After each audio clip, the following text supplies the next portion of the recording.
ada yang belum tahu apa itu arus, tegangan, resistansi, dan daya. Nah, di sini saya akan menjelaskan secara singkat menggunakan analogi sederhana. Misalkan kita analogikan listrik itu seperti pipa atau selang air ya teman-teman, di mana arus listrik itu sendiri kita anggap seperti arus air, sedangkan tegangan kita anggap seperti tekanan. Semakin besar tekanan maka semakin kencang juga airnya. Dan resistansi atau hambatan itu kita anggap seperti valve atau katup. Semakin besar valve atau tutupan katupnya maka semakin kecil debit atau arus air yang mengalir pada pipa ini. Sedangkan daya listrik itu seperti air yang keluar pada selang atau pipa ini teman-teman. Nah, air yang keluar itu bergantung dari arus airnya. Misalkan arus airnya besar, maka air yang keluar dari pipa atau selang ini pun besar atau kencang ya teman-teman. Jadi simpelnya apa sih persamaan pipa, air, dan listrik itu? Nah, kalau di listrik itu ada kabel listrik. Nah, kabel itu seperti pipa air ini teman-teman. Nah, misalkan tegangannya 50 volt, resistansinya 100 ohm, maka arus listrik yang mengalir itu sebesar 0,5 ampere. Nah, semakin besar ampere arus listriknya, maka daya yang dihasilkan itu bergantung dari arusnya, teman-teman. Semakin besar arus yang mengalir, maka daya yang dihasilkan pun akan semakin besar. Nah, misalkan saya besarkan resistansinya menjadi 200 ohm, maka arusnya akan menjadi 0,25 ampere, semakin menurun, sehingga daya yang dihasilkan juga semakin berkurang. Nah, di sini pengaruh resistansi terhadap arus begitu besar ya, teman-teman. Semakin besar resistansi, maka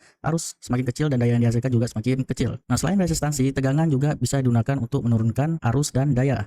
Nah, sebelumnya tegangan kita anggap seperti tekanan. Nah, misalkan tekanan atau tegangan yang kita turunkan menjadi 25 volt, maka arus yang dihasilkan akan menjadi 0,125 ampere. Nah, semakin kecil ya, teman-teman. Jadi semakin turun tegangan sama saja menurunkan tekanan dan arusnya semakin kecil, sehingga daya yang dihasilkan juga akan semakin kecil. Nah, begitu simpelnya apa itu arus, tegangan, resistansi, dan daya pada listrik. Oke.